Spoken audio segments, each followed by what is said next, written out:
In a village where every face is familiar and every habit gently observed, a stranger's arrival rarely goes unnoticed. When a courteous guest takes rooms at Rosebank Cottage, his quiet questions stir old memories better left undisturbed. Miss Marple, attentive to the smallest shifts in tone and glance, senses unease beneath polite smiles, for in peaceful places it is often the softest inquiries that awaken the deepest secrets. Chapter 1. The first hint that something had shifted in the village came not with noise, but with an absence of it. At precisely 10 minutes past 11, when the bell over the grocer's door usually chimed twice in quick succession, it rang only once. Mrs. Hargreaves paused mid-sentence, her hand resting on a sack of flour, and glanced toward the door with a frown that suggested the world had briefly failed to behave as expected. Outside, the street lay in its usual late-morning stillness, sunlight resting politely on shop windows and hedges trimmed with almost moral precision. And yet, something had arrived. Miss Marple, who had been selecting apples with deliberate care, noticed the change at once. It was not the single chime of the bell that caught her attention so much as the way Mrs. Hargreaves resumed her sentence without finishing it, as though the thought had slipped away. Silence, Miss Marple knew, often arrived before understanding. The newcomer was spoken of before he was properly seen. By the time Miss Marple reached the lane that led toward Rosebank Cottage, she had already heard 3 slightly different versions of his arrival. He was said to be a gentleman of means, a writer seeking quiet, a distant cousin of someone who had once lived nearby. None of the stories matched, and that, Miss Marple thought, was rarely accidental. Rosebank Cottage stood a little apart from the village center, its roses carefully trained along the brickwork, its windows forever giving the impression of watching without intruding. Miss Marple paused at the gate, noting that the curtains in the front room had been drawn back farther than usual. Someone inside wished to see out. The guest himself appeared later that afternoon, introduced at a small gathering meant to be no more than tea and civility. He was of average height, neatly dressed, with a voice that settled comfortably into conversation without ever rising above it. He smiled easily, though his eyes moved constantly, measuring distance, expressions, reactions. Miss Marple noticed that he listened with a care most people reserved only for their own reflections. He spoke pleasantly of the weather, just enough to be polite, and then drifted, almost without pause, into questions of how long families had lived in the village, who had inherited which cottage, whether the pews in the church were assigned by tradition or preference. Each question was framed as idle curiosity, yet none were idle at all. Miss Marple accepted her cup of tea and watched the way Mrs. Linton's hand trembled slightly as she passed the sugar bowl when the guest mentioned the church seating. It was a small thing, the sort most would overlook. Miss Marple did not. Conversation moved on, as village conversation always did, circling familiar topics like birds returning to a well-known tree. And yet, each time the guest leaned forward to listen, the tone shifted. People found themselves explaining more than necessary. Names were dropped, then hastily retrieved. Old stories were laughed off with a touch too much cheer. Miss Marple said very little. She rarely did, at first meetings. Instead, she watched how the guest nodded encouragingly at confessions disguised as anecdotes. How he never interrupted, never corrected, never revealed his own position. A practiced ease, Miss Marple thought, and one born of habit. Later, at the grocer's, she overheard Mrs. Finch remark that the gentleman had a remarkable memory for faces. Said he thought he'd seen me before, she added, with a laugh that sounded uncertain even to her own ears. But I've never left the village in my life. That doesn't always mean others haven't, Miss Marple observed mildly, selecting her change. Mrs. Finch blinked, then smiled too quickly. Well, he must be mistaken. Perhaps, Miss Marple thought. Or perhaps not. The first true ripple came with a careless remark, spoken without malice and received with far too much attention. Young Timothy Clark, sent on an errand by his mother, mentioned that his grandmother had once spoken of a family named exactly as the guest had introduced himself. The name, he said, had been connected to a disagreement long ago, though no one ever explained what it was about. The shop fell quiet. Mrs. Hargreaves busied herself with the till. Mrs. Finch suddenly remembered something she had left at home. Miss Marple noted how no one contradicted the boy, and no one encouraged him either. That evening, Miss Marple walked past Rosebank Cottage again. The light in the front room burned later than expected. Through the window, she saw the guest seated at a small table. Papers spread neatly before him. He was writing, though not hurriedly. Each line appeared considered, deliberate, as though memory itself were being set down with care. At supper, the talk turned, as it often did, to newcomers. Opinions were offered in cautious tones. He seemed pleasant enough, a little inquisitive, perhaps. But no harm in that. Miss Marple listened, noting how often reassurance followed each mild criticism. "He asked me about my father," Mrs. Linton said, stirring her tea long after it had cooled. "How long he'd lived here. What he'd left behind. Well, people are curious," someone replied. "Yes," Mrs. Linton agreed, though she did not sound convinced. Miss Marple smiled gently into her cup. Curiosity, she knew, came in many forms. Some sought comfort. Others sought leverage. The next morning, the guest attended church. He chose his seat with apparent care, glancing once at the plaques on the walls before settling himself near the aisle. Miss Marple observed how he greeted each parishioner with just enough familiarity to suggest recognition without confirming it. A raised eyebrow here, a nod there. The effect was unsettling, though no one could quite say why. During the hymn, Miss Marple noticed Mrs. Linton miss a line she had known all her life. Her eyes were fixed not on the page, but on the back of the guest's head. Afterward, at the gate, gossip bloomed as it always did. The guest listened more than he spoke, though he did remark, lightly, that villages had long memories, sometimes longer than the people who live in them. He added, smiling. Miss Marple felt a quiet certainty settle within her. A man passing through rarely concerned himself with such things. A man returning, however, might find them essential. That afternoon, she encountered him properly for the first time. He greeted her with warmth, though she could not recall being introduced. "You have the look of someone who notices," he said pleasantly. Miss Marple inclined her head. "One does one's best." They spoke of small things. Gardens. Weather patterns. The reliability of the post. Yet beneath it all, Miss Marple sensed the careful probing of a mind accustomed to testing surfaces for weakness. When he mentioned Rosebank Cottage, he spoke not of comfort, but of its history. Who had lived there? Who had left? Miss Marple answered truthfully, but not fully. She had learned long ago the value of leaving space in conversation. People were eager to fill it. As they parted, the guest thanked her for her time. "It's always useful," he said, "to speak with someone who understands how things truly work." Miss Marple watched him walk away, his step unhurried, his posture relaxed, and she wondered, not for the first time, what exactly he hoped to uncover. That evening, as the village settled into its accustomed quiet, Miss Marple sat by her window and considered all she had seen. The questions asked, the silences that followed, the way certain names carried weight long after their owners were gone.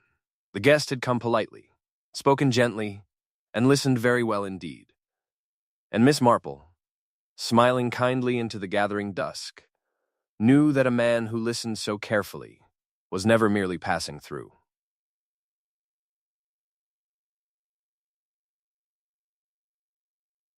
Chapter 2. The first whisper of trouble reached Miss Marple's ears before breakfast, carried on the thin china clink of a teacup set down with just a touch too much force.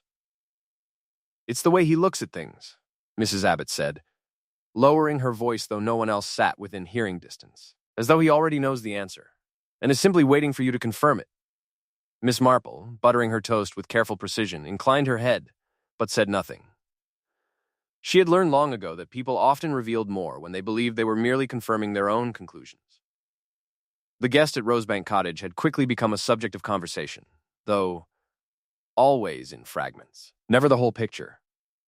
He attended the right gatherings, accepted invitations with polite gratitude, and declined others with equal courtesy.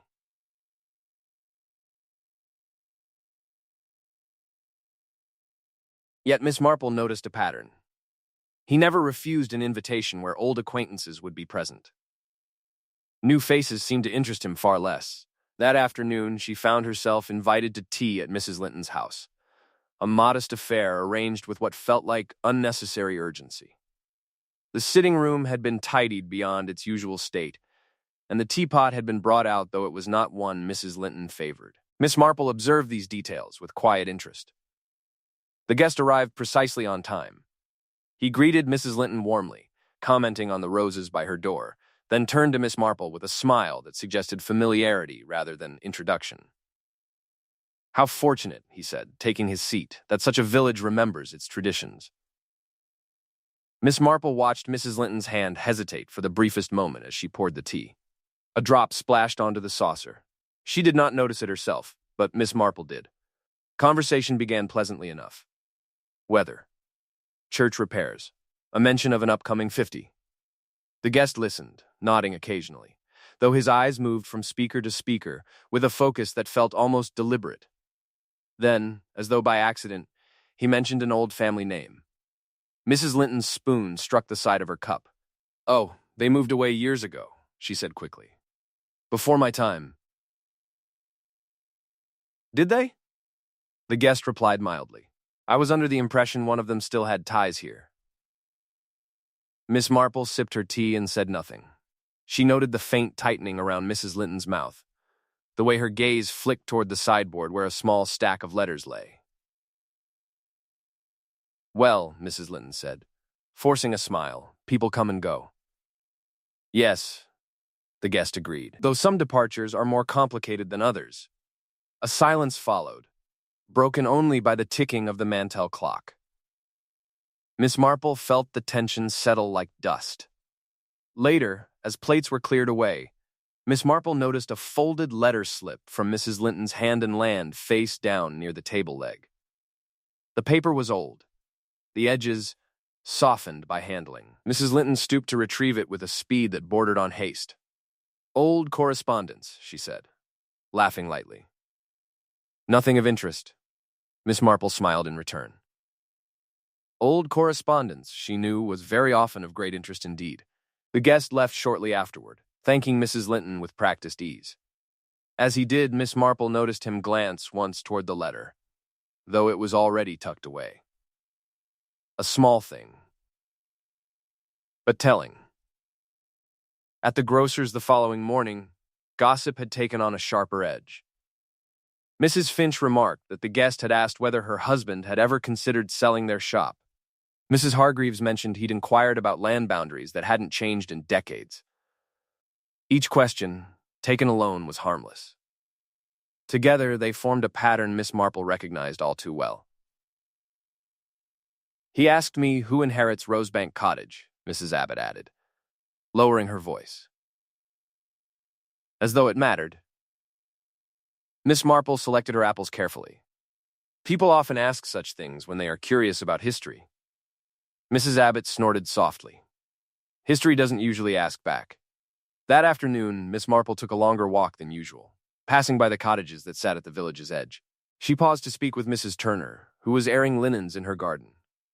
"Such a pleasant man," Mrs. Turner said, unprompted. "Though he does ask the oddest questions." "What sort of questions?" Miss Marple asked gently. "Oh, about my brother," Mrs. Turner replied. "Whether he ever returned after he left. Whether anyone heard from him again." Miss Marple nodded slowly. She knew Mrs. Turner's brother had left under strained circumstances many years before. Few spoke of it now. "That must have brought back memories," Miss Marple said. Mrs. Turner hesitated. Some memories are better left alone. As Miss Marple continued on her way, she considered how often the guests' questions touched on unresolved matters. Not scandals spoken of openly, but those half-forgotten disagreements that lingered like unfinished sentences. That evening, the guest attended a small gathering at the vicarage. Miss Marple watched from her seat as he moved easily among the guests, never dominating conversation, never retreating entirely. When he spoke, it was often to repeat something someone else had said earlier, as though reminding them of their own words. People forget what they've told you, he remarked lightly at one point. They assume politeness erases memory. Miss Marple met his gaze across the room. For a moment, his expression shifted, as though he had been caught mid-thought. Then the smile returned. During supper, a remark about old letters sent through the village post prompted an odd reaction. Mrs. Linton stiffened. Mrs. Finch abruptly changed the subject. Miss Marple noted how the guest leaned back. Listening, his interest clearly sharpened. Later, Miss Marple overheard a whispered exchange near the doorway. "He knows," someone murmured. "Knows what?" came the reply. "That's just it," the first voice said. "I'm not sure." The words stayed with Miss Marple long after the guests had gone. The next morning brought another small disturbance. At the post office, it was mentioned that a letter addressed to the guest had arrived, bearing an old postmark. It was not collected immediately. Instead, the guest lingered outside, speaking with Mrs. Finch about matters entirely unrelated. Miss Marple watched as the postmistress glanced at the unclaimed envelope, then at the guest, then back again. A decision seemed to be forming behind her eyes.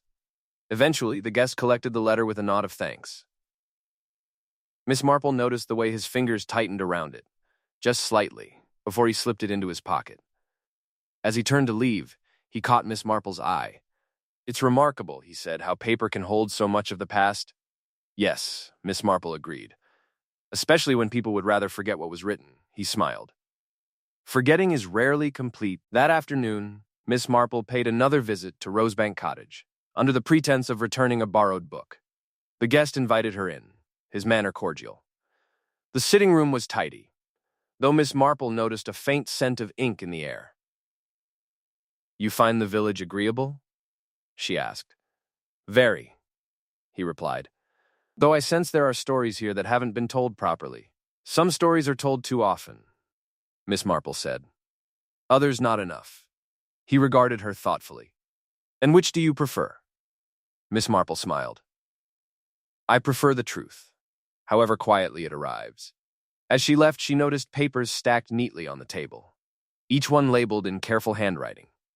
Names, dates, small notes in the margins. A collection, Miss Marple thought, rather than idle curiosity. That night, as she prepared for bed, Miss Marple reflected on all she had observed. The folded letter, the unclaimed envelope, the way certain villagers avoided eye contact when the guest spoke of the past. The guest had come armed not with demands, but with questions. And questions, Miss Marple knew, could unsettle even the calmest village. As the light faded from her window, Miss Marple felt a familiar certainty take hold. Someone in the village feared what the guest remembered. And Miss Marple, her expression kind but her mind alert, knew that fear had a way of drawing long-buried matters back into the open, whether the village wished it or not. Chapter 3. The first sign that something was amiss came wrapped in ordinary disappointment. At 1:30, when the luncheon table at Mrs. Abbott's had already been laid and the soup had been kept warm longer than advisable, the chair meant for the guest at Rosebank Cottage remained empty. Mrs. Abbott checked the clock twice, then the hallway, and finally the window, as though punctuality itself might be persuaded to appear if looked for firmly enough. Apologies were murmured. Explanations offered themselves without being asked for. Miss Marple, seated nearest the window, noticed how relief crept into certain faces far more quickly than concern. "It's quite unlike him," Mrs. Abbott said at last, attempting a lightness that did not quite settle. "He's always been so exact." Miss Marple folded her napkin carefully. Exact people, she knew, rarely strayed from habit without reason. Conversation resumed, though it lacked its earlier ease. The soup cooled unnoticed as talk wandered from the weather to the state of the church roof and back again. Miss Marple observed how often the guest's name was almost spoken. then gently avoided.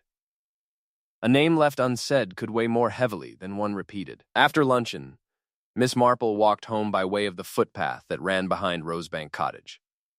The hedge had been trimmed recently, though unevenly, as though the gardener's attention had been interrupted. Near the bend where the path dipped toward the stream, she noticed a faint disturbance in the gravel. A scuff, no more than that. But it had not been there the day before. She paused, her expression placid, her mind alert. At the cottage itself, the curtains were drawn. No smoke rose from the chimney. Miss Marple stood at the gate longer than strictly necessary, listening. The house held its breath. By mid-afternoon, the absence had become a topic of polite speculation. At the grocer's, Mrs. Finch mentioned she had expected the guest for luncheon as well, only to correct herself and say she must have been mistaken. Mrs. Hargreaves recalled seeing him walking toward the old footpath the previous evening, though she could not be certain of the time. It was nearly dusk, she said. Or perhaps later. I remember thinking he walked as though he knew exactly where he was going. Miss Marple selected her change with care. Did he say where he was headed? Mrs. Hargreaves shook her head. He rarely said such things. That, Miss Marple thought, was quite true. At the post office, another small irregularity emerged. A letter addressed to the guest had been placed in the wrong compartment, then moved back again. The postmistress, flustered, explained that she must be losing her touch. I'm sure he'll collect it tomorrow, she said, though her eyes lingered on the empty doorway. Miss Marple smiled kindly. People do have a way of surprising us. As the afternoon wore on, the village seemed to move with exaggerated normality. Doors were opened and closed with care. Conversations were shorter, more contained. Miss Marple noticed how often villagers glanced toward Rosebank Cottage, and then away again, as though the house itself might observe their interest. That evening, she attended a small gathering at the vicarage. The guest's absence was remarked upon, briefly, then dismissed. Someone suggested he might have taken a longer walk than usual. Another offered that he might have received news requiring discretion. Each explanation felt rehearsed, as though the village were collectively practicing reassurance. Miss Marple listened, her attention drawn not to the words spoken, but to the way certain voices changed pitch when his name arose. Mrs. Linton, seated near the fire, spoke too quickly. Mrs. Finch laughed at the wrong moment. Small fractures in composure, easily missed. When the vicar mentioned that the guest had seemed interested in old parish records, a silence followed. Miss Marple felt it settle around the room, heavy and expectant. History has a habit of resurfacing, she said gently, into the pause. There was a murmur of agreement, though no one met her eye. The next morning dawned bright and clear. The sort of day that invited routine. Miss Marple rose early and passed Rosebank Cottage again on her way to the shops. The house looked unchanged. Too unchanged. The post remained uncollected. A single leaf had gathered on the doorstep. Undisturbed. She stopped at the gate and called out, softly. There was no answer. Later, at the grocer's, news spread in fragments. The guest had not been seen since the previous evening. Mrs. Turner claimed she had heard voices near the footpath, after dark, though she could not be sure. Young Timothy Clark said he thought he had seen a figure by the stream, but his mother hushed him quickly. Miss Marple noted how quickly speculation turned inward, not where the guest had gone, but who had last spoken with him, who had been seen nearby, who might know more than they admitted. At noon, the postmistress finally admitted her unease. That letter, she said to Miss Marple in a low voice. It's still here. Miss Marple raised her eyebrows. He hasn't collected it? No. And he never misses his post. Miss Marple considered this. The guest had spoken often of letters, of records, of things written down and preserved. To leave one uncollected suggested either urgency elsewhere or an inability to return. That afternoon, Miss Marple called once more at Rosebank Cottage, this time under the pretense of checking on the guests' well-being. The landlady, pale and flustered, admitted she had not seen him since the previous night. "He said he'd be late," she explained, "but he always came back." Miss Marple asked gently whether his room had been disturbed. The landlady hesitated, then led her upstairs. The room was neat, the bed untouched. Yet something was missing. Miss Marple noticed it at once. The small notebook she had seen on the table before was gone. "Did he take it with him?" Miss Marple asked. "I don't know," the landlady replied. "He was always writing." Miss Marple nodded. Always writing. Always collecting. As they descended the stairs, Miss Marple noticed a faint mark on the banister, as though something had brushed against it hurriedly. A coat, perhaps, or a shoulder. Outside, she paused once more by the gate. The footpath lay quiet, the hedges unmoved. Yet Miss Marple could not shake the sense that the village itself had shifted slightly, like furniture rearranged in the dark. By evening, the absence had hardened into concern. The vicar suggested a discreet search of the footpath. Volunteers gathered, though not everyone was eager. Miss Marple joined them, her pace unhurried. Near the stream, she noticed a patch of grass pressed flat, as though someone had stood there longer than necessary. Nearby, a stone lay half submerged, its edge worn smooth by water and handling. Miss Marple did not touch it. She did not need to. Voices rose and fell around her. Suggestions were made. Reassurances offered. Yet beneath it all, Miss Marple sensed a tightening, a quiet awareness spreading through the group. Someone knew more than they were saying. As dusk approached, the search was called off. No trace had been found. Miss Marple returned home slowly, her thoughts arranged with care. The guests' precise habits, the uncollected letter, the missing notebook, the scuffed gravel on the footpath. That night, as she sat by her window, she watched the lights of the village wink out one by one. Rosebank Cottage remained dark. Miss Marple reflected that disappearances were rarely sudden. They were built, piece by piece, through choices made and words spoken. And Miss Marple, her gaze steady in the deepening night, asked herself a question that lingered like an unanswered knock at the door. If the guest had gone by choice, why had he left behind everything that mattered most to him? Chapter 4. The first unease of Sunday morning arrived not with a sound, but with a pause that lingered just a moment too long. The church bell rang as it always did, steady and familiar, yet the villagers gathered beneath it more slowly than usual. Miss Marple noticed how people stood in small clusters instead of their customary pairs, conversations starting and stopping without ever quite settling. Names were spoken softly, then replaced by remarks about the weather, the flowers by the altar, the firmness of the pews. Ordinary observations, offered with unusual care. Miss Marple took her seat midway down the aisle, precisely where she could observe both faces and hands. She had always found hands particularly revealing. Faces could be trained to politeness. Hands rarely bothered. The guest's absence was not mentioned aloud, but it pressed against the gathering like an unspoken hymn. Miss Marple observed Mrs. Linton glance twice toward the church door after the service had already begun. Each time, she seemed to stiffen, as though bracing for an interruption that never came. The vicar's voice rose gently, comforting in its cadence. Yet Miss Marple noticed how certain phrases caused a ripple of attention. A reference to truth, a mention of forgiveness.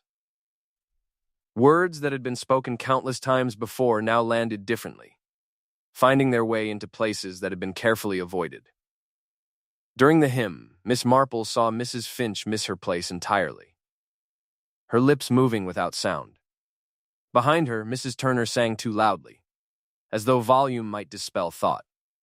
Miss Marple herself sang quietly, listening as much as participating. When the collection plate was passed, Miss Marple noticed a hesitation. One villager fumbled with a coin, dropping it into the plate with a sound that echoed more than it should have. Another placed a folded note instead, withdrawing their hand quickly, as though afraid it might be noticed. After the final blessing, the congregation drifted toward the church gate, drawn by habit and the promise of shared reflection. Miss Marple lingered just long enough to observe how people positioned themselves. Who stood beside whom? Who avoided certain eyes? "It's a lovely morning," someone remarked, far too brightly. "Yes," another replied. "A blessing, really." Miss Marple noted how no one mentioned the footpath, the stream, or Rosebank Cottage.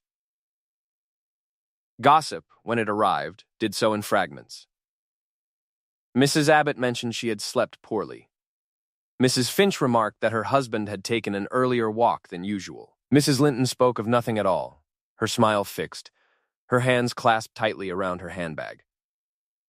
Miss Marple joined them with a gentle greeting, her presence neither invited nor unwelcome.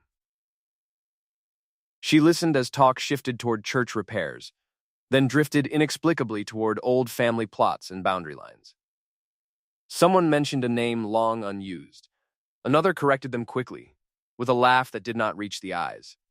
"I always thought it curious," Miss Marple said mildly, "how villages remember what they choose to remember." There was a murmur of agreement, though the sound lacked conviction. As the group began to disperse, Miss Marple walked alongside Mrs. Turner for a short distance. The woman's usual chatter was absent, replaced by a tight silence. "You mentioned hearing voices the other night," Miss Marple said gently. Mrs. Turner's step faltered. "Did I?" "You wondered aloud whether you had," Miss Marple replied. "I thought perhaps you had given it more thought." Mrs. Turner shook her head quickly. "It was nothing." "The wind, most likely." Of course, Miss Marple agreed. The wind can sound remarkably purposeful. Mrs. Turner did not respond. That afternoon, Miss Marple received a visitor. Mrs. Finch arrived with a basket of scones and an expression that suggested the visit had been debated at length. "I thought you might appreciate these," she said, setting the basket down. "With all that's going on." Miss Marple poured tea, her movements unhurried. "It's kind of you." They spoke of small things at first. Recipes, the difficulty of keeping jam from setting too quickly. Then, without warning, Mrs. Finch leaned forward. "He asked me about my sister," she said abruptly. "Whether she'd ever written after she left." Miss Marple looked up. "And had she?" Mrs. Finch hesitated. "Once. A long time ago." "Did you tell him?" Mrs. Finch swallowed. "I didn't think it mattered." Miss Marple sipped her tea. People rarely ask questions they believe are unimportant. Mrs. Finch's hands tightened around her cup. "Do you think he'll come back?" Miss Marple met her gaze. "Do you hope he will?" Mrs. Finch looked away. "I don't know." After Mrs. Finch departed, Miss Marple sat quietly, considering the pattern emerging beneath the village's polite surface. The guests' questions had not been random. They had traced old paths, followed unresolved threads, and now, with his absence, those threads were pulling tight. Later that day, Miss Marple walked toward the stream once more. The search had ended, but the path retained its quiet expectancy. Near the bend, she noticed something new. A hymn book lay tucked beneath a hedge, its cover scuffed, its pages damp. Miss Marple lifted it carefully. Inside the cover was a name, written in careful hand. Mrs. Linton. She replaced the book exactly as she had found it. Objects, she knew, often spoke louder when left undisturbed. That evening, the vicar called at her door. He spoke gently, expressing concern, suggesting patience. "These things are often misunderstandings," he said. "People wander off, then return with explanations." "Yes," Miss Marple agreed. "Sometimes they do. And sometimes," the vicar added, hesitating, "they do not." Miss Marple nodded. "It depends on what they were seeking."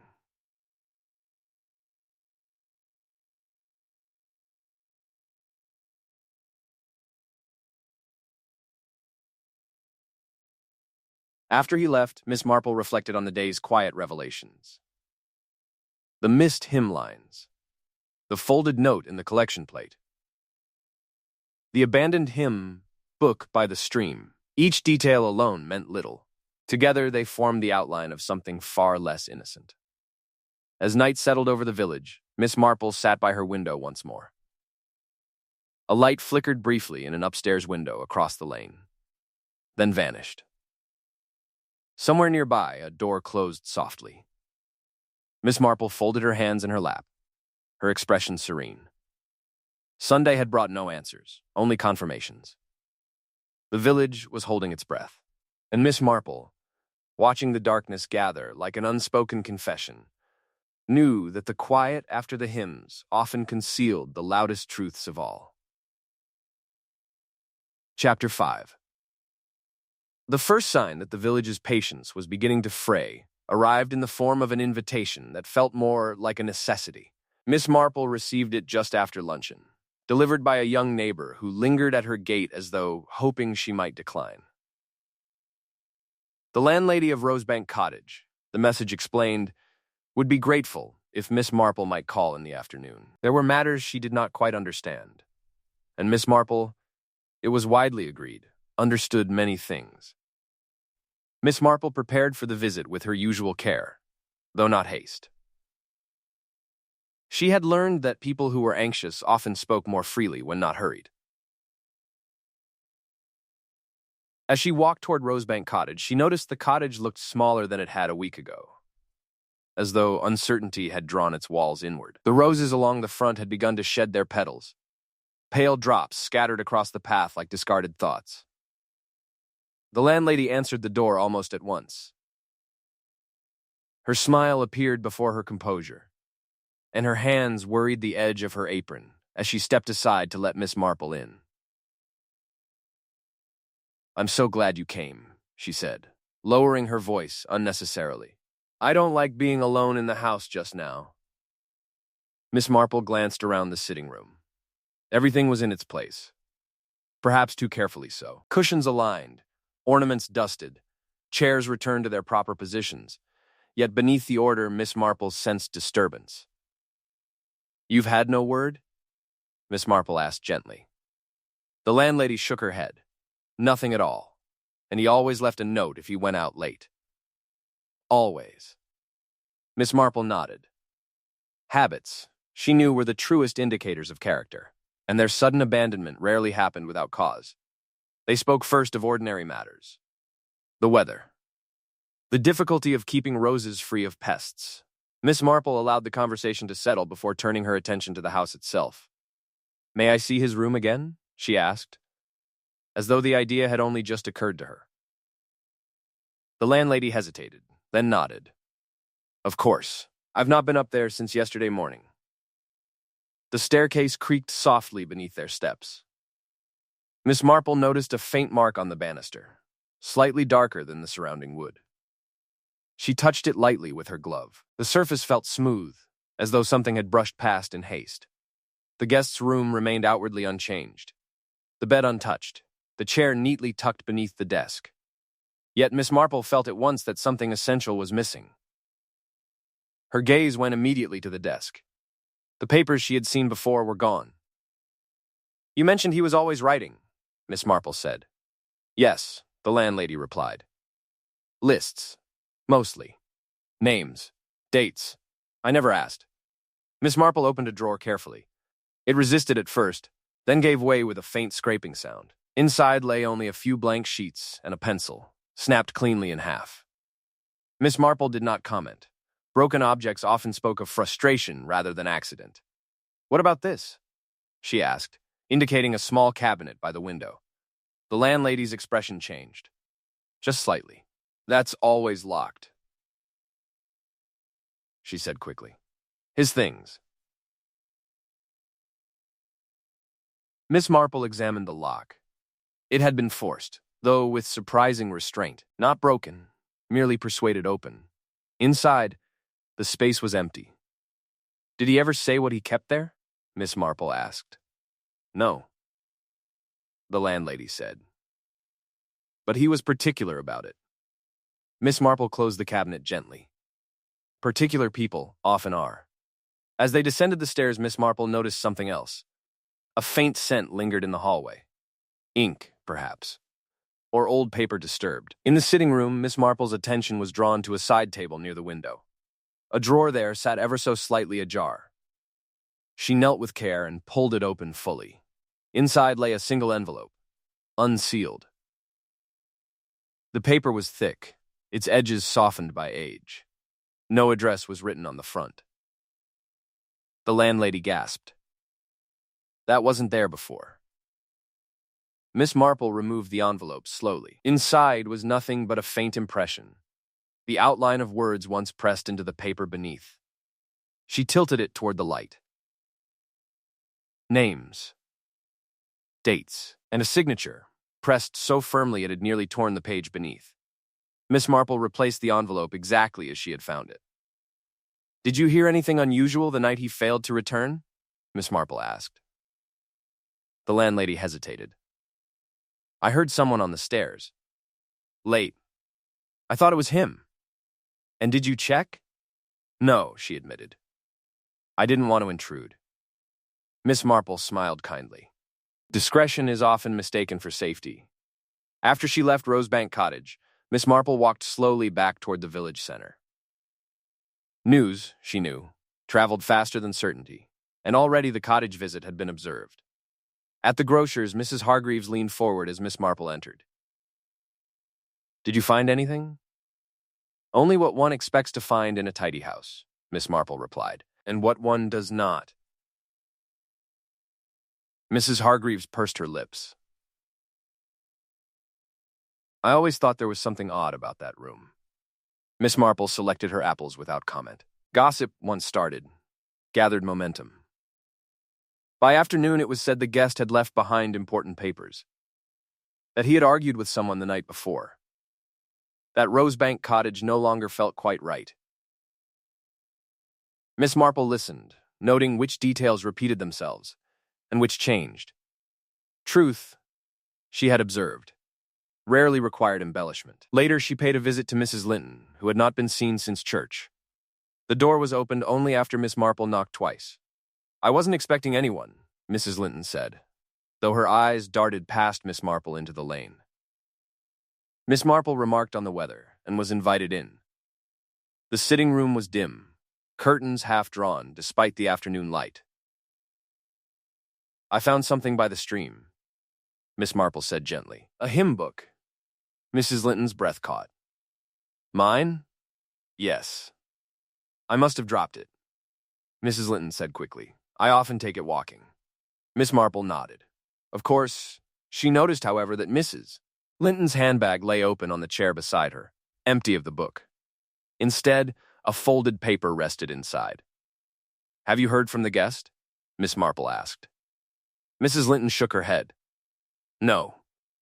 "You were acquainted with him," Miss Marple continued, her tone mild. "Not well," Mrs. Linton replied. "He asked questions. That was all." "About letters," Miss Marple said softly. Mrs. Linton's eyes flicked to the handbag. "People ask all sorts of things." "Yes," Miss Marple agreed. "But they usually ask for a reason." The silence that followed was thick, uncomfortable. Miss Marple allowed it to remain. When she left, she noticed Mrs. Linton bolt the door behind her, though it was broad daylight. That evening, Miss Marple sat by her window as dusk settled. Lights appeared and vanished along the lane. At Rosebank Cottage, a single lamp flickered briefly in the sitting room, then went dark. Someone had been inside. Miss Marple did not hurry. She did not investigate. She simply watched. By nightfall, word reached her that the drawer in the guest's room had been examined by several curious villagers, each claiming concern. The envelope Miss Marple had replaced was gone. That detail settled heavily in her mind. Before bed, Miss Marple made careful note of all she had seen. The forced cabinet. The missing papers. The envelope taken by someone other than its owner. Too many hands, she thought. Too eager. The guest had been collecting truths. Now, in his absence, the village was rearranging them. As Miss Marple extinguished her lamp, she reflected that locked drawers were rarely meant to keep strangers out. They were meant to keep familiar people from looking too closely. And Miss Marple, her thoughts quiet but unyielding, knew that whatever had been hidden at Rosebank Cottage was important enough for someone to risk everything to remove it. Chapter 6. The first confession came not as a declaration, but as an interruption. Miss Marple had just set the kettle on when she heard the gate click open, followed by footsteps that paused, retreated, then returned with hesitant determination. By the time she opened the door, Mrs. Finch stood on the path, her gloves clutched tightly in one hand, her hat slightly askew as though put on in haste and forgotten just as quickly. "I hope I'm not disturbing you," Mrs. Finch said, though her eyes betrayed a need that would not have waited for permission. "Not at all," Miss Marple replied warmly. "Do come in." Mrs. Finch entered the sitting room and sat without being asked, her posture stiff, her gaze fixed on the carpet as though it might offer guidance. Miss Marple poured tea, giving her visitor the gift of time. Silence, she knew, was often kinder than questions. For several moments, Mrs. Finch said nothing. Then, abruptly, "He frightened me." Miss Marple set the teapot down gently. "In what way?" "Not by anything he said," Mrs. Finch replied quickly. "It was how he remembered." Miss Marple took her seat opposite her, her expression attentive, encouraging. "He knew about my sister," Mrs. Finch continued, her voice lowering. "Things I never told anyone here. Letters she sent. The one she didn't." Miss Marple nodded slightly. She recalled the mention of a single letter long ago, sent and never spoken of again. "He said," Mrs. Finch went on, "that people assume silence means forgetting, but sometimes it only means waiting." Miss Marple observed the way Mrs. Finch's fingers twisted together, the knuckles paling. Fear, she reflected, rarely announced itself loudly. It preferred to seep. "You felt threatened," Miss Marple said gently. Mrs. Finch hesitated. "I felt exposed." Miss Marple poured the tea. "Those are often much the same thing." Encouraged, Mrs. Finch leaned forward. "He asked me when my husband began managing the accounts. Asked whether the shop had always been in his name." Miss Marple's gaze sharpened, though her tone remained mild. "And had it?" "No," Mrs. Finch admitted, "not at first." Miss Marple sipped her tea thoughtfully. A change in ownership. A question of timing. These were the sorts of details the guest had favored. "He said something else," Mrs. Finch added, her voice barely audible. "He said records have a way of correcting stories." Miss Marple met her eyes. "Did he say which records?" Mrs. Finch shook her head, but he smiled, as though he didn't need to. They sat quietly for a moment, the ticking of the clock filling the space. Miss Marple noticed how Mrs. Finch's shoulders slowly lowered, as though the act of speaking had relieved a pressure she had carried alone. "Did you see him the night he failed to return?" Miss Marple asked, carefully. Mrs. Finch stiffened. "No." The answer came too quickly. Miss Marple did not challenge it. Instead, she remarked, "Many people saw him walking that way." Mrs. Finch swallowed. "I was closing the shop late." "Yes," Miss Marple said gently. "That would have been about the same time." Mrs. Finch's gaze flicked up, then away again. A small movement. But enough. After Mrs. Finch departed, Miss Marple remained seated, her thoughts arranging themselves with familiar precision. Mrs. Finch had been afraid of exposure. But fear alone rarely led to irreversible actions. It required pressure and opportunity. That afternoon, Miss Marple set out for a walk, choosing a route that took her past the homes of those most unsettled by the guests' questions. At Mrs. Turner's cottage, she found the woman scrubbing her doorstep with unnecessary vigor. "Good afternoon," Miss Marple said pleasantly. Mrs. Turner startled. "Oh. Miss Marple, I didn't hear you." "I imagine one can become quite absorbed," Miss Marple replied, glancing at the already spotless stone. Mrs. Turner laughed nervously. "Keeps the hands busy." "Yes," Miss Marple agreed. "And the mind, sometimes." They spoke of nothing of consequence at first. the difficulty of keeping moss from returning, the price of soap. Then Miss Marple mentioned, casually, the voices Mrs. Turner had thought she heard by the footpath. Mrs. Turner's movements slowed. "I told you," she said, a little too sharply. "It was nothing." "I'm sure," Miss Marple replied. "Still, it must have been unsettling." Mrs. Turner straightened. "I don't like trouble." "Few people do," Miss Marple said. "Yet it often arrives without asking." Mrs. Turner hesitated, then said, "He spoke to me that evening." Miss Marple's attention sharpened. "What did he say?" "He asked about my brother," Mrs. Turner replied. "Whether I ever regretted what happened." Miss Marple nodded. The guest's questions always circled old regrets. "And did you?"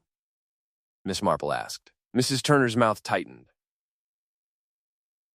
"Regret doesn't change facts, no," Miss Marple agreed. "But it can make them heavier to carry." Mrs. Turner resumed scrubbing, harder than before. Miss Marple took her leave, satisfied that another thread had been revealed. By early evening, the village had begun to buzz again, tension expressing itself through excess activity. Doors were opened and closed repeatedly. Curtains adjusted. Conversations interrupted. Miss Marple attended a small gathering at Mrs. Abbott's, where tea was served with forced cheer. Mrs. Linton was present, her smile fixed, her gaze restless. "He always asked such curious questions," Mrs. Abbott said, attempting lightness. "One would think he was conducting some sort of survey." Mrs. Linton laughed abruptly. "People are curious by nature." "Yes," Miss Marple said mildly, "though curiosity often has a direction." Mrs. Linton's hand stilled on her cup. "Did he ever mention letters to you?" Miss Marple asked, as though the thought had only just occurred to her. Mrs. Linton looked up sharply. "Letters?" "Old correspondence," Miss Marple continued. "Things kept, rather than discarded." Mrs. Linton's laugh was too quick. "I can't imagine why he would." Miss Marple noticed the faint flush rising in her cheeks. Later, as the gathering dispersed, Miss Marple observed Mrs. Linton linger near the doorway, speaking in low tones to Mrs. Finch. Their heads bent close together, their voices urgent. When they noticed Miss Marple watching, they separated at once. On her way home, Miss Marple passed Rosebank Cottage. A light burned upstairs, though it was early yet. She paused, noting movement behind the curtain. Someone was there. Not the guest. The silhouette was wrong. Miss Marple continued walking without breaking stride. That night, she slept lightly, her mind turning over the day's revelations. Mrs. Finch's fear of records, Mrs. Turner's unresolved regret, Mrs. Linton's anxiety around letters, all connected by the guest's quiet persistence. In the early hours, a sound woke her. Footsteps on gravel. A door closing softly. Miss Marple rose and looked out her window. A figure moved away from Rosebank Cottage, carrying something held close to the body. The shape was indistinct, but the movement was hurried, furtive. Miss Marple did not call out. She did not pursue. She simply watched until the figure disappeared into the darkness. By morning, news spread quickly. Someone had been seen entering Rosebank Cottage late the night before. The landlady was distraught. The remaining papers, whatever they were, had been disturbed again. Miss Marple visited the cottage once more, invited by concern rather than curiosity. The guest's room bore signs of searching. Drawers pulled out, papers scattered, then hastily replaced. Miss Marple noticed a single detail others missed. On the desk, amid the disorder, lay a receipt. Old, folded many times. Its date did not match the story most often told. She did not pick it up. She did not need to. As she left, she encountered Mrs. Linton at the gate. The woman looked as though she had not slept. "You believe he's coming back," Mrs. Linton said abruptly.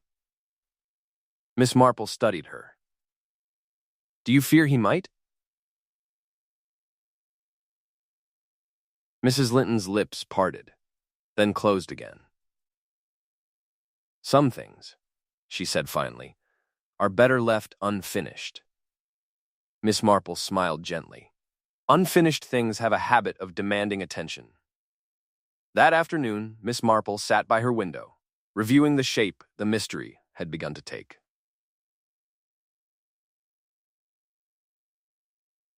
The guest had not merely asked questions. He had confronted people with truths they had carefully avoided. Each confrontation had left a mark. Someone had been afraid enough to act.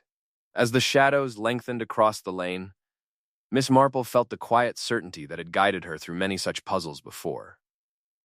The village was no longer merely hiding something.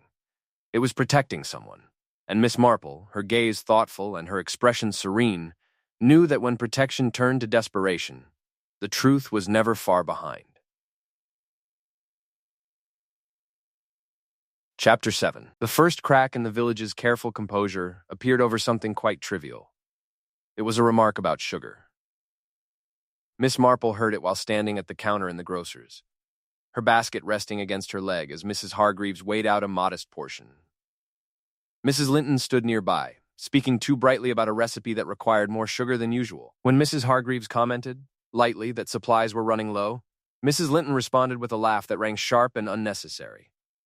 Well, one must make allowances in uncertain times, she said. The words themselves were harmless. It was the way her eyes darted toward the door, and then toward Miss Marple, that drew attention. Miss Marple noted it quietly, as she noted everything that did not quite fit. The village had reached that peculiar stage where politeness became strained by effort. People greeted one another too warmly, or not warmly enough. Doors were closed with care, then reopened, as though reconsidered. Conversations faltered and resumed on different paths, none leading where they might have once gone naturally. Miss Marple sensed it keenly. The absence of the guest had not settled into acceptance. It had fermented. At Mrs. Abbott's that afternoon, tea was served with unusual ceremony. The good cups were brought out. The cake was sliced with careful precision. Miss Marple observed that Mrs. Abbott's hands shook ever so slightly as she poured the milk. "We mustn't let ourselves imagine things," Mrs. Abbott said firmly, as though issuing instruction rather than opinion. "People disappear and reappear all the time." "Yes," Miss Marple agreed gently, "though they rarely leave such neat disruptions behind." Mrs. Abbott smiled uncertainly. "What do you mean?" "Oh, little things," Miss Marple replied. "Appointments missed. Letters left waiting. Habits abandoned." Mrs. Abbott's smile faded. The conversation turned, as it inevitably did, to who had last seen the guest. Mrs. Turner claimed it had been early evening. Mrs. Finch insisted it was later. Mrs. Linton said nothing at all, her attention fixed on her teacup. Miss Marple noticed something else. Mrs. Finch and Mrs. Linton avoided one another's eyes entirely, though they sat scarcely a foot apart. At one point, Mrs. Finch remarked, "He did seem quite certain about the past, as though it were all very clear to him." Mrs. Linton set her cup down too hard. "Memory can be unreliable." Miss Marple lifted her gaze. "Not always." Mrs. Linton's breath caught. "Just briefly." The room fell into an awkward silence, broken only by the ticking clock. Miss Marple allowed it to stretch. Silences, she knew, had a way of loosening tongues or tightening nerves. Later that afternoon, Miss Marple took a slow walk through the village lanes. She passed Rosebank Cottage, noting that the windows were closed now, the curtains drawn tight. The house had taken on the look of something withdrawn, as though it wished to avoid notice. At the bend in the lane, she encountered Mrs. Turner again, this time walking briskly, her hands clenched around her handbag. "Such a fine day," Miss Marple remarked. "Yes," Mrs. Turner replied, without slowing. "Though it won't last." "Few things do," Miss Marple said mildly. Mrs. Turner hesitated, then stopped altogether. "You think someone here knows more than they're saying?" It was not a question. Miss Marple considered her carefully. "I think many people know pieces, and some know how those pieces fit together," Mrs. Turner swallowed. "And you?" Miss Marple smiled. I observe. Mrs. Turner laughed sharply. That's what he did. Indeed, Miss Marple said. And did that trouble you? Mrs. Turner's composure slipped. Just for a moment. He asked me whether I'd ever wished things had gone differently. Miss Marple nodded. And had you? Mrs. Turner looked away. Wishing doesn't change what one has done. No, Miss Marple agreed. But it can make one desperate to avoid being reminded. Mrs. Turner said nothing more. She resumed walking, her pace uneven. As evening approached, the vicar arranged a small meeting at the parish hall, ostensibly to discuss the matter of the missing guest, and what steps, if any, should be taken next. Attendance was high. Curiosity and anxiety had overcome reluctance. Miss Marple seated herself near the back, where she could see everyone clearly. The vicar spoke calmly, urging patience, suggesting that matters should not be exaggerated. Several villagers nodded vigorously. Others avoided his gaze. When discussion was opened, it quickly became apparent how fragile the village's unity had grown. He was asking about things that weren't his concern. Someone muttered, "That doesn't mean he deserved harm." Another replied sharply. Mrs. Linton cleared her throat. We don't know that any harm has occurred. Miss Marple noted the emphasis. Mrs. Finch spoke next, her voice trembling despite her attempt at firmness. He asked questions that upset people. That's all. Questions don't make people vanish, Mrs. Turner snapped. The room stilled. Miss Marple leaned forward slightly. Sometimes, she said gently, it is not the question itself, but the answer it demands. Several heads turned toward her. The attention did not seem to surprise her. The vicar frowned thoughtfully. Miss Marple, do you believe? I believe, Miss Marple said softly, that the guest knew something he intended to act upon. Mrs. Linton laughed abruptly. That's quite an assumption. Is it? Miss Marple asked mildly. He collected names. Dates. Records. He asked about letters that were never meant to resurface. Mrs. Linton's color drained visibly. You seem very certain, Mrs. Finch said, though her voice lacked conviction. Miss Marple met her gaze. Certainty grows when patterns repeat. A murmur spread through the room. Unease, now no longer contained. The vicar raised a hand. We must be careful not to accuse. I accuse no one, Miss Marple said. I observe inconsistencies. She turned her attention deliberately toward Mrs. Linton. You mentioned earlier that memory can be unreliable. Mrs. Linton stiffened. Yes. And yet, Miss Marple continued. You recalled quite precisely which hymn book you lost, where you lost it, and when. Mrs. Linton opened her mouth, then closed it again. You also said, Miss Marple went on, that you had no further correspondence with certain people. Yet a folded paper remains in your possession, does it not? A sharp intake of breath echoed through the room. That's none of your concern, Mrs. Linton said, rising to her feet. On the contrary, Miss Marple replied calmly, it is very much my concern. As it was his. Mrs. Finch stood abruptly. This is getting out of hand. Is it? Miss Marple asked. Or is it simply becoming clear? The tension in the room had thickened to something almost visible. Polite restraint had given way to brittle defensiveness. Miss Marple turned now toward Mrs. Finch.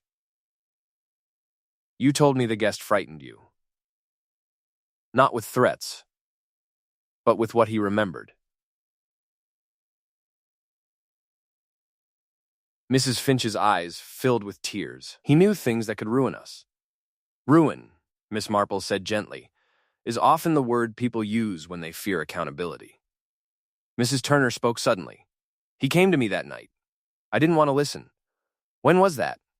Miss Marple asked. Just before dark. Mrs. Finch shook her head. That can't be right. I saw him later than that. Several people spoke at once now. Contradictions piling upon one another. Miss Marple allowed it for a moment, then raised her voice just enough to be heard. You see, she said, How easily truth becomes tangled when people are afraid. The room quieted. There is something else, Miss Marple continued. A receipt, old, folded many times. It places someone at Rosebank Cottage much later than they admitted. Mrs. Linton swayed slightly, gripping the back of her chair. You're lying, she said hoarsely. No, Miss Marple replied. I am waiting. Waiting, Miss Marple knew, was often the most effective pressure of all. Mrs. Linton's composure collapsed. He threatened me, she burst out. Not directly, but he said if certain letters came to light, everything would change. What did you do? Miss Marple asked quietly. I told him to leave, Mrs. Linton said. I told him the past was buried. And he refused, Miss Marple said. Mrs. Linton nodded, tears spilling now.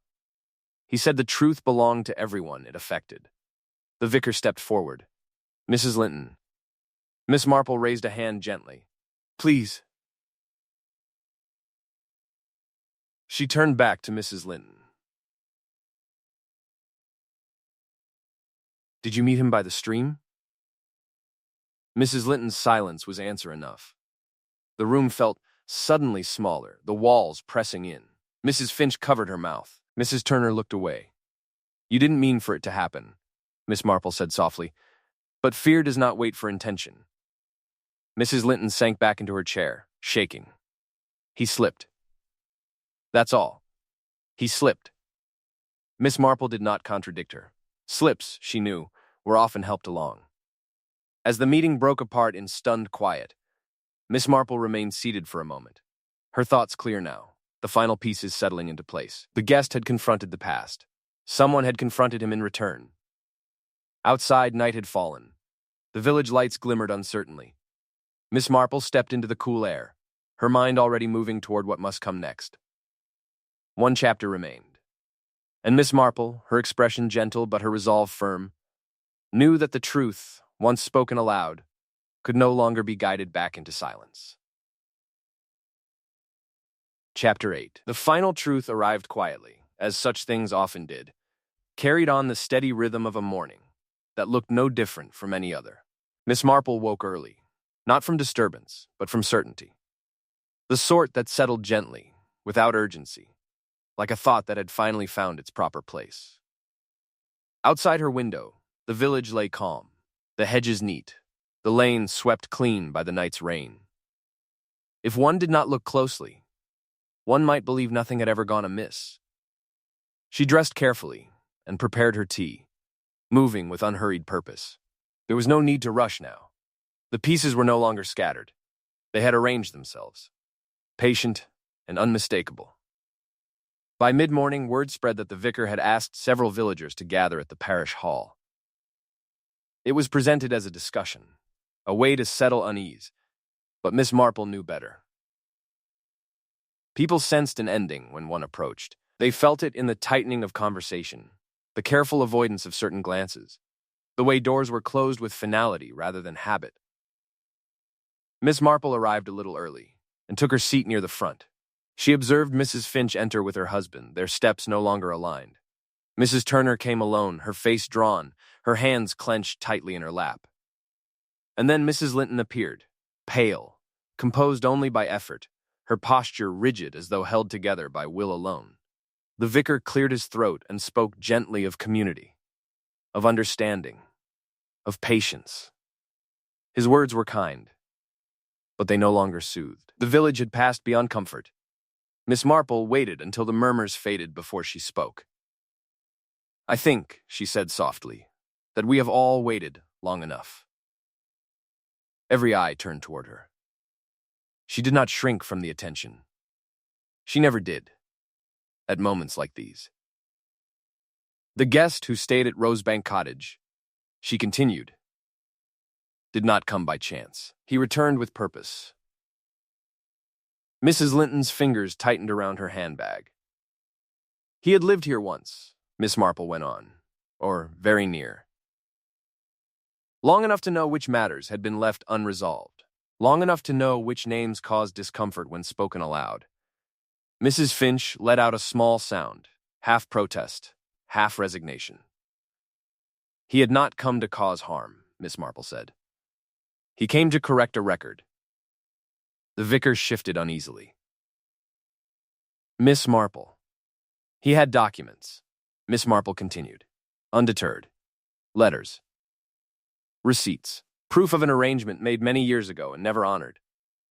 Mrs. Turner closed her eyes. He knew, Miss Marple said, that certain properties had changed hands under circumstances that were not entirely proper. That money had passed quietly. That a signature had been discouraged. A hush fell over the room. He intended, Miss Marple said gently, to make this known. Not publicly, at first, but firmly. Mrs. Finch's shoulders sagged. He said everything would unravel, yes. Miss Marple agreed. Because it would. She turned her gaze fully to Mrs. Linton now. You were the last person to see him. Mrs. Linton lifted her chin. That's not true. Miss Marple nodded. You met him by the stream. He had asked you there. Silence. He showed you the letter you believed had been lost, Miss Marple continued. The one that proved the land was never meant to pass to your family. The one that would have undone everything you built. Mrs. Linton's breath came in shallow gasps. He told you, Miss Marple said, that the truth would come out, that it belonged not only to you, but to those who had been quietly displaced. Mrs. Linton's voice broke. I begged him to stop. Yes, Miss Marple said kindly. You did. And he wouldn't listen. No, Miss Marple agreed. He had waited too long for that. Mrs. Linton rose abruptly, her chair scraping loudly across the floor. I never meant to hurt him. Miss Marple did not argue. Few people do. Tears streamed down Mrs. Linton's face now. He slipped. He was angry. He stepped back, and the ground was wet. I reached for him. I did. But her hands fell limply at her sides.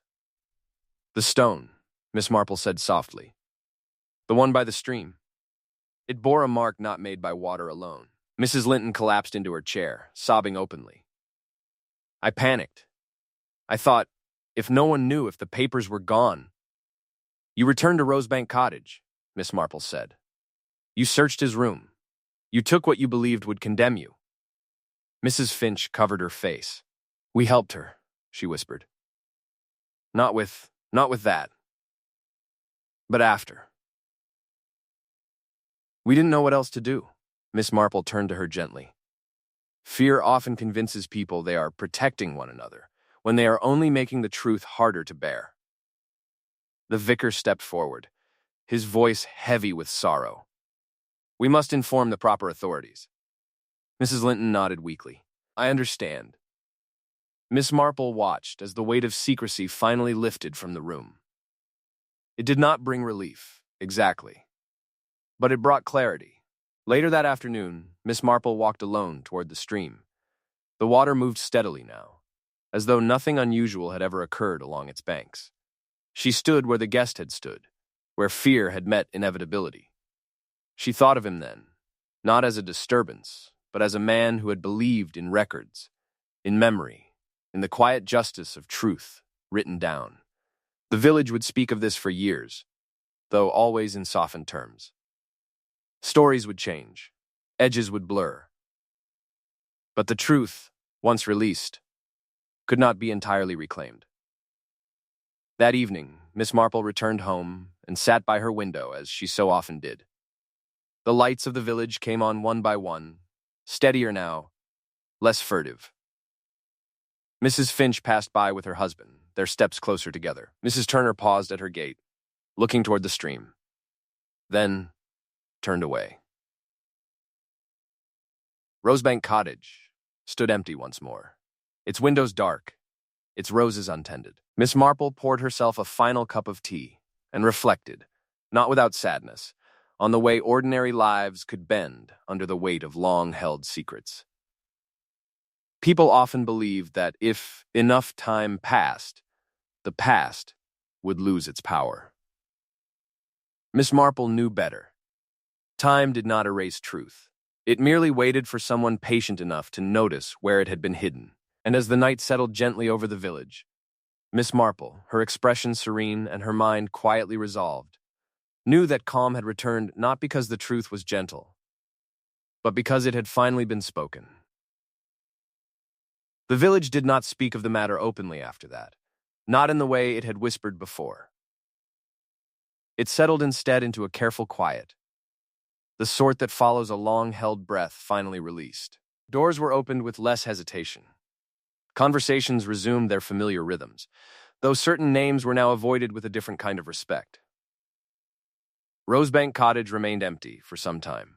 The roses along its walls were trimmed back by the landlady, not in grief, but in acceptance. The house no longer felt watchful. It had given up what it was holding.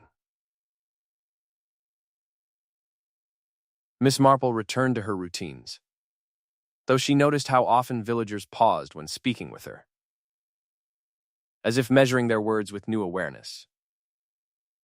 She did not encourage explanations. Understanding, she believed, was most useful when it arrived unannounced.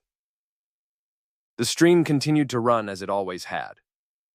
Indifferent to memory, children passed it without fear. The path grew smooth again beneath many ordinary footsteps. What lingered was not scandal, but recognition. The knowledge that quiet places could still hold consequences, and that truth did not require force to surface. Only patience. Miss Marple, observing it all from her window one evening, allowed herself a small, thoughtful smile. Villages survived not because they were innocent, but because, when the moment came, they remembered how to face themselves. And with that understanding settled gently in her mind, Miss Marple returned to her tea, content that calm, though hard won, had found its way home once more.